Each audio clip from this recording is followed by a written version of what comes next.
ఇలాంటి దారుణాలను చూసి ఇంత ఘోరాలు ఇండియాలోనే సాధ్యమంటూ వాటికి క్యాప్షన్లు కూడా ఇస్తూ ఉంటారు నెటిజన్లు. మరీ ముఖ్యంగా ప్రభుత్వం చేపట్టే కొన్ని అభివృద్ధి కార్యక్రమాలను అధికారులు తూతు మంత్రంగా నిర్వహిస్తారు.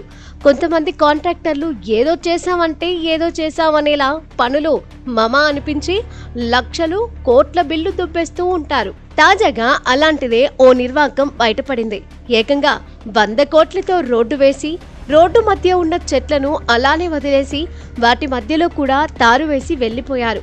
ఆ రోడ్డుకు సంబంధించిన ఫోటోలు ఇప్పుడు సోషల్ మీడియాలో వైరల్ అవుతున్నాయి.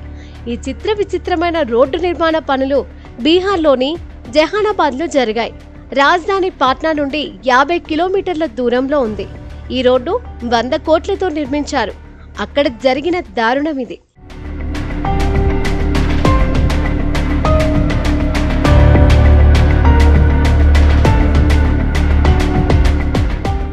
బీహార్లోని జహానాబాద్లో పాట్నా గయా ప్రధాన రహదారిపై 7.48 కిలోమీటర్ల పొడవైన రహదారి మధ్యలో చెట్లున్నాయి.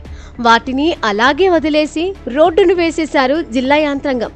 100 కోట్ల రోడ్డు విస్తరణ ప్రాజెక్టును చేపట్టినప్పుడు వారు చెట్లను తొలగించడానికి అనుమతి కోరుతూ అటవీశాఖను సంప్రదించారు. కానీ అటవీశాఖ అందుకు అనుమతి ఇవ్వలేదు. ఆ చెట్లను నరికితే ప్రతిగా అటవీశాఖ 14 హెక్టార్ల అటవీ భూమికి పరిహారం డిమాండ్ చేసింది. అయితే జిల్లా యంత్రాంగం ఆ అభ్యర్థనను నెరవేర్చలేకపోయింది.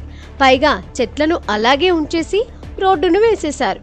రోడ్డు మధ్యలో పెద్ద చెట్లు ఉండటం వల్ల ఇప్పటికే చాలా ప్రమాదాలు జరిగాయి. అయితే జిల్లా యంత్రాంగం చెట్లను తొలగించడానికి ఎటువంటి చర్యలు తీసుకోవడం లేదు. ఇలాంటి దశలో పొరపాటున ఒక పెద్ద ప్రమాదం జరిగి ఎవరైనా మరణిస్తే ఎవరు బాధ్యత వహిస్తారు అని స్థానికులు ప్రశ్నిస్తున్నారు.